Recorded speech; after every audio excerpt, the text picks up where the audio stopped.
오늘 우리가 읽은 성경 말씀은 사도 바울이 고린도 교회에 두 번째 보낸 편지입니다. 고린도 교회는 사도 바울이 개척한 교회죠. 근데 이 두 번째 편지를 보낼 때 사도 바울이 이 편지를 쓰게 된 이유 중에 하나는 이 고린도 교회가 이제 바울이 개척해서 조금 성장을 하다가 교회 안에 문제가 생기게 됐습니다. 근데 그 문제 중에 하나는 뭔가면 바울 사도 보고 당신은 사도의 자격이 없습니다 하고 바울 사도를 배척하는, 바울 사도의 사도직 권위를 인정해 주지 않는 그런 일들이 일어난 거예요. 그게 바울 사도가 곰곰이 생각해 봅니다. 내가 복음을 전해서 개척해서 세운 교회인데 그 교인들이 자기를 향하여 당신은 사도의 자격이 없다 이렇게 나오니까 인간적으로도 굉장히 서운했겠지요. 그런데 이 바울 사도가 더 염려하는 것은 자기의 사도직을 그들이 거부하게 되면 그 결과로, 그러면 바울은 사도도 아닌데 그가 우리에게 전해준 복음이니까 그가 우리에게 가르쳐 주는 것이 정말 우리가 따라야 될 권위 있는 하나님의 뜻이고 가르침이냐, 이렇게 자기가 전한 복음에 손상해 갈 우려가 있게 생긴 거예요. 그래서 사실 바울 사도는 자기의 사도직에 대한 비난보다도 그가 더 지금 노심초사하는 것은 자기가 전한 복음이 왜곡될까 봐, 고린도 교인들이 그 복음까지 거부하고 거절할까 봐, 바울의 가르침까지 잘못됐다고 얘기할까 봐, 그것이 지금 바울은 큰 걱정이 된 것입니다. 그래서 갈라디아서 같은 데서도 보면 그렇게 말하죠. 내가 전한 복음 외에 하늘의 천사라도 와서 다른 복음을 전하는 것은 저주를 받을 거다 그러면서 자기가 전한 이 복음, 왜냐하면 바울은 바로 이 복음에 대한 확신이 강력하게 있던 자였기 때문에 그렇습니다.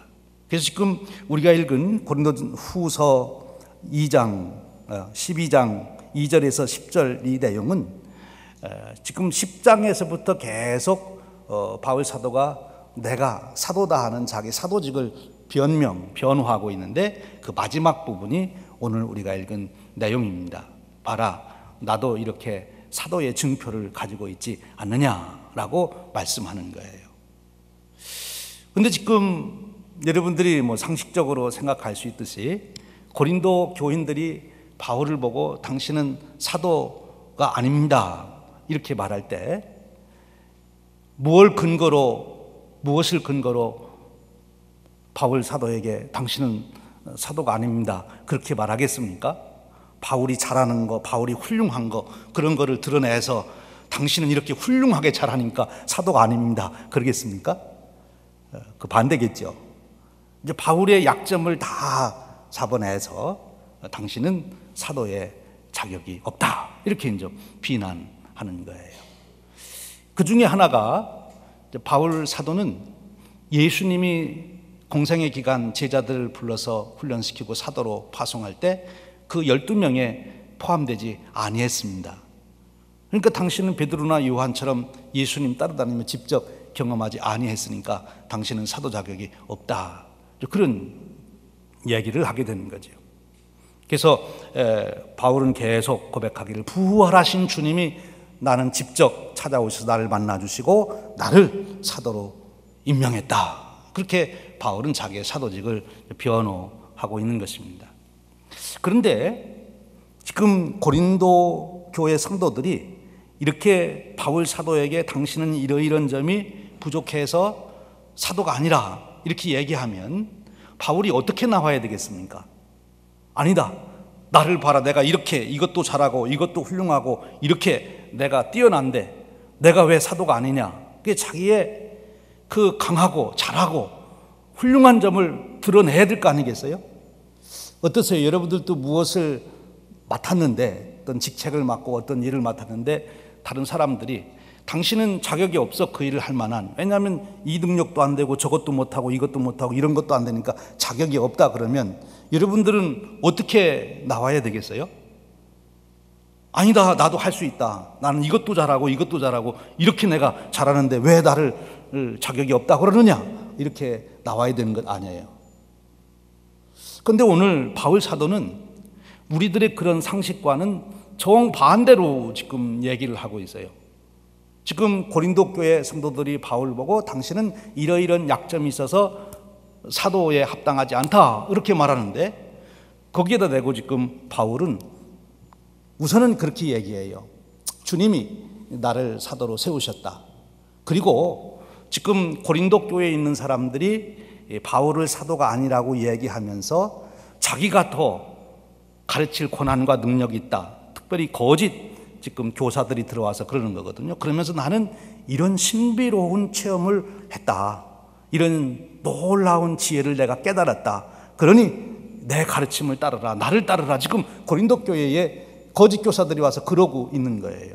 그러면 바울이 나는 그 사람들보다 더 신비로운 체험을 하고 더 신령한 은혜를 내가 경험했다, 이렇게 이야기하면 되는데, 사실 바울이 그 얘기를 언급을 해요. 뭐라고 언급하는가 하면, 나도 놀라운 체험을 했다. 세 번째 하늘까지 나는 올라가서 주님을 만나는 그런 내가 은혜를 체험했다. 주님께서 내게 해주신 말씀은 감히 사람이 말할 수 없는 그런 놀라운 이야기를 내가 들었다, 그 말씀을 하세요. 그런데 그러면 자기가 세 번째 하늘에 가서 경험한 것을 자세하게 얘기하면서 내가 이렇게 신비로운 체험까지 하고 주님이 내게 이런 은혜를 주셨는데 왜 내가 사도가 아니냐, 이렇게 해야 될 텐데, 그 좋은 소재, 자기가 세 번째 하늘에까지 올라가서 경험한 그 신비로운 체험을 했다는 얘기만 하고, 그리고 자세한 얘기를 하지 않습니다. 우리 생각으로는 그 얘기를 지금 딱 내걸고 사도직을 변호해야 될 텐데 그 얘기를 안 해요. 그리고 그 얘기를 하지 않겠다, 그렇게 얘기를 합니다.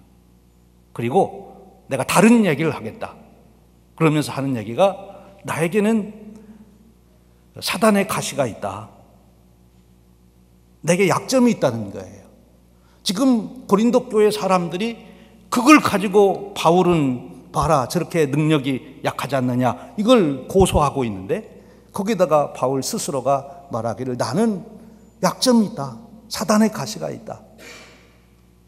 그 사단의 가시가 있는 자기라고 말하는 자기의 약점을 지금 드러내는 거예요. 지금 자기가 약점이 없다고 강점을 얘기해도 이게 지금 어떻게 되는지 모르는 판에 고린도 교인들이 자기를 너는 자기가 없다고 하는 데다가 자기의 약점이 있다고 이렇게 얘기를 하는 거예요. 그 사단의 가시라고 말하는 그 바울의 약점이 무엇인지는 바울이 직접 말을 하지 않습니다. 성서학자들이 여러 가지 이럴 것이다, 이렇게 합니다만, 바울이 사단의 가시라고 말할 정도면 정말 누가 들어도 어떻게 바울에게 저런 것이 있느냐, 이렇게 말할 만큼 그런 것이었을 거예요. 그래도 오늘 성경에 보면 자기도 그것이 너무 괴롭고 힘들어서 주님이 이것을 좀 제거해 달라고 자기가 간절히 또 기도했다는 거예요. 그러면 그 다음 결과가, 내가 그런 약점이 있었지만 기도했더니 주님께서 나를 고쳐주셨다, 이러면은 이 기도 응답의 권위가 서는데, 바울이 얘기하기를 열심히 기도했는데도 기도 응답도 못 받았다네요. 약점이 있는 것도 지금 문제인데 거기다가 열심히 기도했는데 기도도 응답 못 받았다는 얘기를 하는 거예요. 여러분 어떻게 생각하세요? 제가 여러분의 담임 목사로서 내게 이런 약점이 있습니다, 누가 들어봐도 어떻게 저런 약점 있는 사람이 목사가 될까, 그런 얘기를 여러분이 듣는다면 어떻게 생각하시겠어요? 그래도 우리 목사님, 우리 담임 목사님 이러시겠어요? 아니면 자격 없다 물러가라, 이제 그러시겠지. 아니면 제가 여러분들에게 나는 이런 기도도 해서 다 응답을 받았습니다, 그래, 우리 목사는 기도에 능력이 있다, 그럴 텐데, 나는 이렇게 열심히 기도했는데도 응답을 못 받았어요. 그럼 여러분 저를 어떻게 생각하시겠어요? 근데 바울은 지금 그 얘기를 하는 거예요. 바울은 지금 그렇게 얘기하는 거예요. 여러분 이것이 무엇을 말씀합니까? 그러면서 바울은 그렇게 말합니다.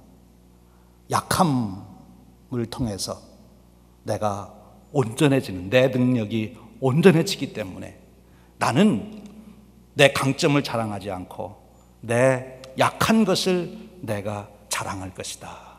그렇게 말합니다. 당시에 그리스, 로마 사상, 또 그런 철학, 또 그런 그 당시의 관습에, 풍습에 매여 있던 사람들로서는 도저히 이해할 수 없는 거죠. 그 당시의 황제들은 자기가 마치 보통 인간이 아닌 것처럼 드러내기 위해서 얼마나 자기를 높였습니까? 자기를 신성시할 수 있도록 사는 집도 화려하게 짓고 입는 옷도 다른 사람과는 다르게 입고 걸음걸이도 다르게 하면서 자기는 특별한 사람이라고 이렇게 이야기하는 그런 시대에, 또 그렇게 해야 먹혀드는 시대에 지금 바울은 오히려 반대로 자기의 약점을 얘기하고 기도 응답도 못 받았다고 그렇게 얘기합니다. 그런데 그것이 내가 강해지는 하나님이 나를 온전케 하시는 은혜라고 고백하고 있는 거예요. 여러분, 우리가 바로 이 바울 사도가 깨달은 이 진리, 바울 사도가 깨달은 이 은혜의 진리를 오늘 이 시간 우리가 함께 깨달을 수 있기를 주님의 이름으로 축원합니다. 그럼 바울은 왜 그렇게 자기의 강점이나 자기가 기도 응답받았다고, 사실 바울이 기도 응답받은 게 얼마나 많습니까? 그러면 응답 안 받은 것은 좀 감춰두고, 그리고 응답받은 얘기만 많이 하면 사람들이 바울을 신령하게 볼 수 있는데, 그렇잖아요. 바울이 다니며 일으킨 기사와 표적이 얼마나 많습니까? 근데 그런 얘기는 다 빼고 자기의 약점, 기도 응답 못 받은 그 얘기를 하면서 오히려 그것이 자기에게 은혜라고 고백하고 있는 거예요. 무엇을 말합니까? 바로 여기서 우리는 사도 바울의 십자가 신학을 발견하게 되는 거예요.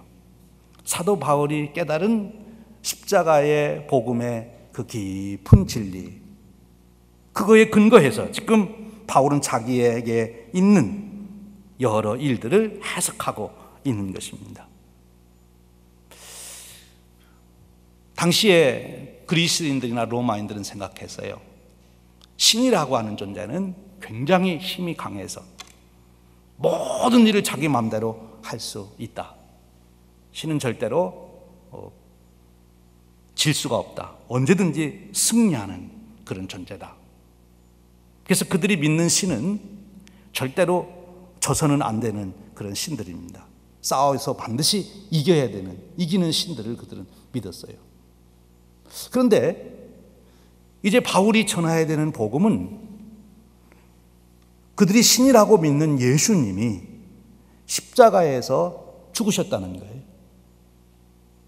로마의 군병들에게 잡혀서 유대인들이 고소해서 십자가에서 비참하게 죽었다. 그런 연약한 힘없는 신을 어떻게 우리가 우리의 구주라고 믿느냐, 어떻게 우리 하나님으로 믿을 수 있느냐, 그것을 지금 바울은 복음의 변증을 이루어야 되는 거예요. 근데 바울은 바로 이 십자가의 사건을 근거로 지금 자기가 현재 경험하고 있는 이 자기의 약점, 또 기도응답이 되지 않은 이 비밀을 풀어내고 있는 것이죠. 이게 놀라운 신비, 하나님의 신비가 있어요. 우리 인간의 삶이, 우리의 존재가 우리가 육신의 눈으로 보고 있는 것만으로 전부를 하면, 하나님이 계시지 않다면, 하나님이 이루시는 역사가 없다면 오늘 바울의 얘기는 아주 아무런 의미도 없는 그런 얘기가 될 거예요. 강한 것이 강한 거지 어떻게 약한 것이 강한 것이 될 수가 있느냐, 그렇게 말할 수 있어요. 근데 보세요, 예수님은 십자가에서 죽으십니다. 그를 따라다니는 제자들조차도 이해가 안 갔어요. 어떻게 메시아가 될 분이, 하나님의 아들이라는 분이 십자가에서 죽으시는가. 그런데 바로 그 십자가에서 죽으심으로 주님은 두 가지 놀라운 일을 이루세요.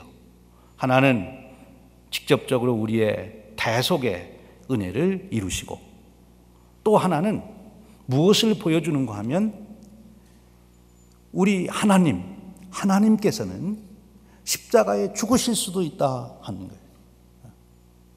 그래서 십자가에 죽으시는 것까지만 보면 하나님은 실패한 하나님이시고, 일박자들이 얘기하듯이 예수는 십자가의 죽음으로 그의 혁명이 실패했다라고 얘기하듯이 정말 실패한 거지요.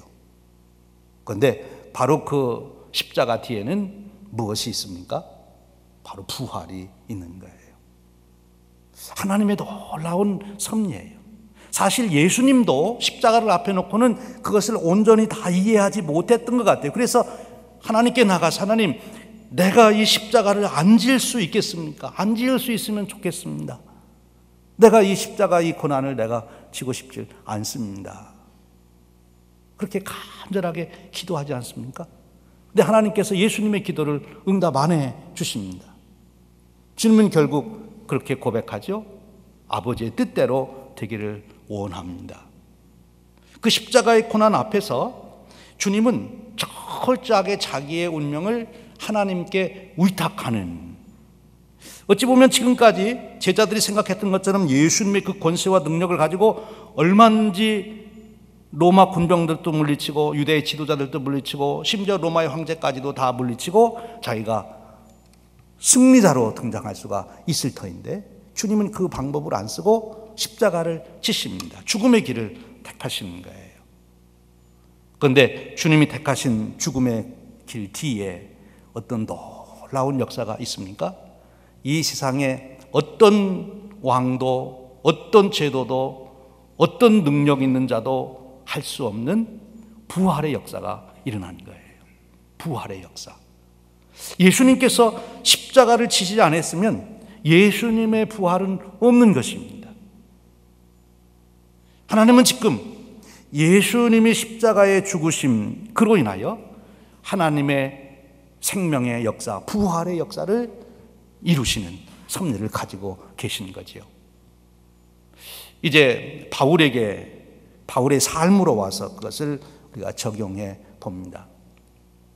하나님께서 왜 바울이 원하는 대로 즉시 해주시면 안 좋았을까?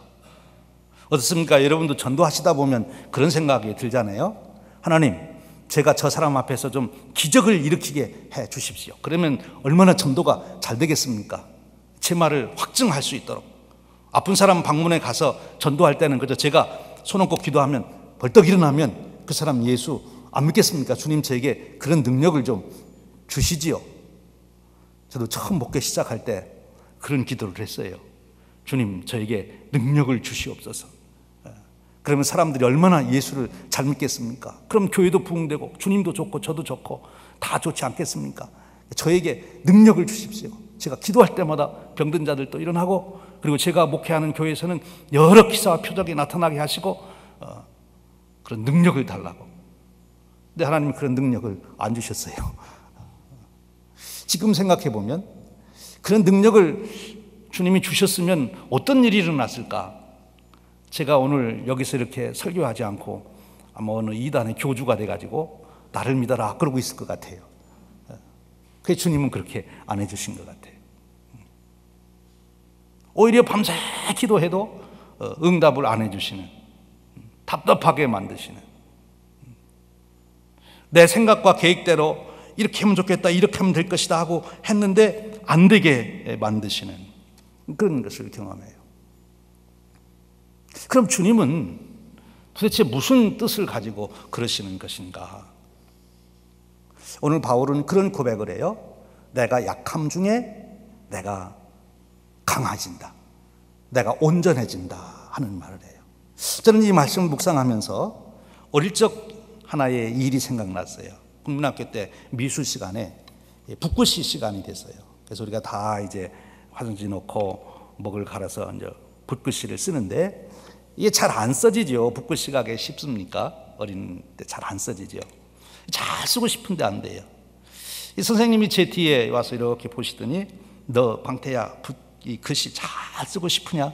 예, 잘 쓰고 싶습니다. 그러면 자 내가 내 손을 잡고서 쓸 테니까 내가 붓을 잘 잡고 있어라. 그리고 선생님 제 손을 잡고 이제 글씨를 쓰는 거예요. 그래서 저도 잘 써보려고 아주 힘을 들여서 잘 썼더니 글씨가 더 잘못 써졌어. 제가 쓰려고 하는 거, 선생님이 또 쓰시려고 하는 거, 그게 힘이 막 충돌이 되니까 더 글씨가 삐뚤빼뚤. 선생님이 그러신 거야. 야, 힘 빼라. 손에 힘을 다 빼면 된다. 그래서 정말 한두 번 연습하다가 손에 힘을 다 뺐더니 글씨를 썼는데 얼마나 글씨를 잘 썼는지, 우리 반에서 제일 잘 썼어요. 제 손에 힘을 빼니까 선생님이 쓰는 대로 글씨가 나오더라고요. 제 손에 힘이 있는 동안에는 안 나오는데. 지금 바울 사도가 깨달은 것이 그거예요. 내 힘, 내 능력, 내 지혜로 하려고 하면 하나님의 작품이 안 나오는 거예요.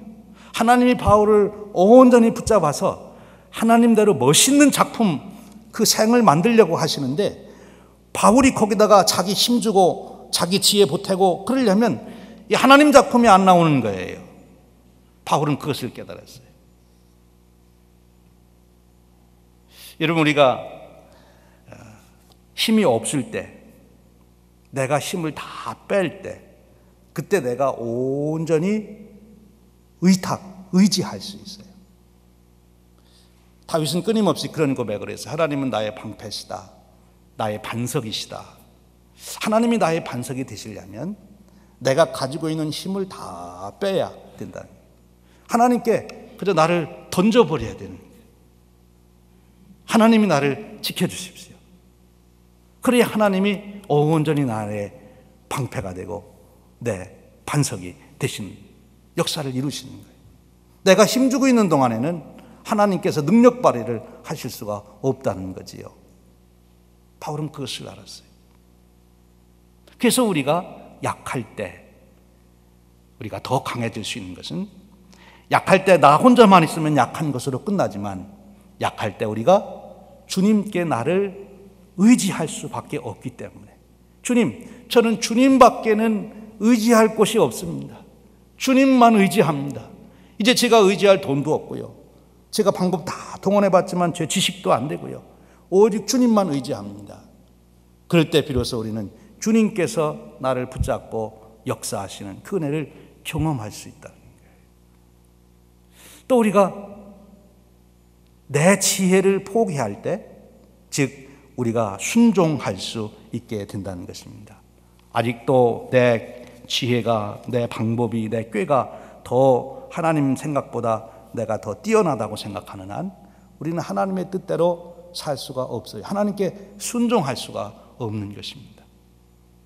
내 지혜, 경륜, 경험 다 포기하고 하나님 인도하시는 대로 저는 따라가겠습니다. 그래요, 하나님, 저는 이제 눈 감았습니다. 하나님 손잡고 하나님 이끄시는 대로 저는 무조건 따라갑니다. 하나님 어디든 가시든 저는 그 뒤를 따라갑니다. 그럴 때 우리는 하나님의 인도하심을 정확하게 받을 수 있다는 거지요. 내 지혜, 지식을 포기할 때 비로소 나는 순종할 수 있게 되고, 하나님께 순종할 때 비로소 하나님의 놀라운 역사를 경험해요. 사도 바울은 직접 그것을 경험한 적이 있지요. 그는 아시아에 가서 복음을 전하려고 얼마나 금식기도 하고 얼마나 노력하고 준비했습니까? 그런데 마게도니아의 환상을 통해서 마게도니아로 넘어와라 하는 그 말씀을 듣고 바울은 다 포기하고, 자기의 안목, 경험, 경륜 다 포기하고 그저 아무런 근거도 없이 예계를 건너서 마게도니아 필립보로 갔을 때 하나님이 이루시는 서방세계의 놀라운 선교가 열리는 것을 알지 않습니까? 여러분, 우리 인생이 그렇다는 거지요. 그리고 더더욱 중요한 것은, 왜 우리가 약할 때 강해질 수 있느냐? 우리가 약할 때 우리는 겸손해지기 때문에 그렇습니다. 우리 인생에 있어서 최고의 적, 우리가 인생을 훌륭하게 살아내지 못하는, 우리가 시험 들고 넘어지는 그 적은 교만이라는 거예요. 왜냐하면 사탄은 우리가 교만하도록 할 뿐만 아니라 교만한 순간부터 우리는 완전히 사탄의 도구, 사탄의 노예가 되어버리기 때문에 그렇습니다. 그런데 우리가 어떻게 그 교만을 벗어날 수 있느냐? 어떻게 겸손할 수 있느냐? 약하면 겸손할 수밖에 없는 거예요. 사도 바울은 그래서 감사하는 거지요. 내게 세 번째 하늘까지 올라가는 신비한 체험을 해서 나 밖에 이 세상에 누가 하나님의 뜻을 아는 자가 있느냐, 이렇게 교만해질까 봐, 아니면 예수님의 뜻이 나를 믿어라 할 만큼 교만해질 수도 있기 때문에 하나님께서 나에게 이 사단의 가시, 이 약점을 내게 주어서 나는 하나님을 의지하지 않고는 살 수 없는 존재임을 수시로 깨닫게 해 주시는구나. 자기의 겸손함을 유지할 수 있었기 때문에 바울 사도는 사도로서의 그 길을 끝까지 걸어갈 수 있었던 거예요. 여러분, 우리의 인생 속에 정말 바울 사도처럼 그런 기사 표적이 우리의 삶 속에서 나타난다면 우리가 얼마나 자칫 교만해질 수 있겠습니까? 이단들 치고 능력 없었던 사람들이 없어요. 다 무엇인가는 탁월한 그런 능력들이 있었던 사람들이에요. 그런데 그것 때문에 교만해져서 시험 들게 된 것이죠. 오늘 바울 사도는 그래서 우리가 약한 것이 오히려 우리를 강하게 하는 것이다. 왜? 나를 끝까지 겸손하게 해서 나로 하여금 하나님의 은혜 없이는 살 수 없습니다. 끊임없이 무릎을 꿇을 수 있도록 만들어 주시기 때문에 그렇습니다. 사랑하는 여러분, 오늘 바울 사도는 자기의 약점 또 기도 응답이 안 이루어진 이 일 때문에 깊이 묵상하는 중에 십자가의 비밀을 깨달았습니다. 약함 중에 이루어지는 하나님의 뜻, 하나님의 섭리, 하나님의 축복을 깨달은 거예요. 오늘 우리의 삶 속에서 우리가 원하는 대로 모든 것이 이루어지지 않습니다. 이렇게 됐으면 좋겠다고 생각하는 대로 모든 것이 이루어지지 않습니다. 내가 기도했는데도 그것이 이루어지지 않습니다. 여러분, 십자가를 바라보십시오. 우리 주님께서도 십자가를 앞에 놓고 기도하셨고 결국 그 기도 과정 속에 하나님의 뜻을 구하게 되고 부활의 신비한 은혜 가운데 이르시게 된 것입니다. 오늘 우리의 삶 속에서 우리가 바울처럼 나의 약점 속에 찾아오시는 하나님, 내가 원하는 대로 기도가 응답이 안 되는데도 나를 하나님의 은혜 가운데 인도하시는 그 놀라우신 하나님, 그 하나님을 여러분들이 경험하시고 그 하나님을 따르시는 그런 축복이 있으시기를 축원드립니다. 오늘 바울 사도를 통해서 우리가 마지막 배우는 것은 그것입니다. 그는 이 약점이 있을 때 쉽게 체념한 것이 아닙니다. 체념과 하나님께 순종하는 것은 다른 것입니다. 주님도 십자가를 앞에 놓고 체념한 것이 아닙니다. 하나님 앞에 나아가 간절히 기도했고 바울도 자기가 3번씩이나 열심히 하나님 앞에 기도했다. 그렇습니다. 우리가 약점을 가지고 기도할 때, 깊이 기도할 때, 끈질기게 기도할 때 하나님은 그 문제를 해결해 주시든지 우리가 감당할 만하면, 아니면 그 일을 통해서 더 큰 일을 이루신다면 그 비밀을 깨우쳐 주시는 것입니다.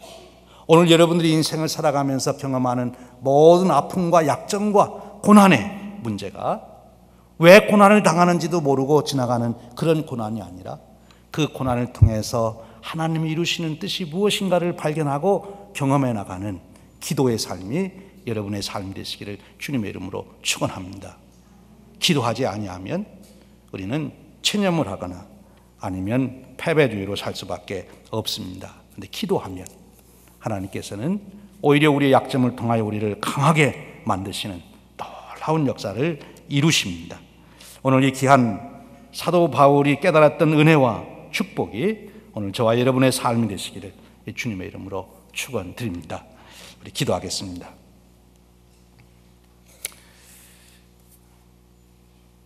바울 사도에게 찾아가셔서 사도로 세우시고 때를 따라 기도에 응답을 주시지만 때로는 기도를 원하는 대로 이루어 주시지 않으시, 오히려 그러므로 바울 사도를 위대한 사도로 온전한 자로 세우신 주님, 우리에게도 동일한 은혜를 베풀어 주시기를 원합니다.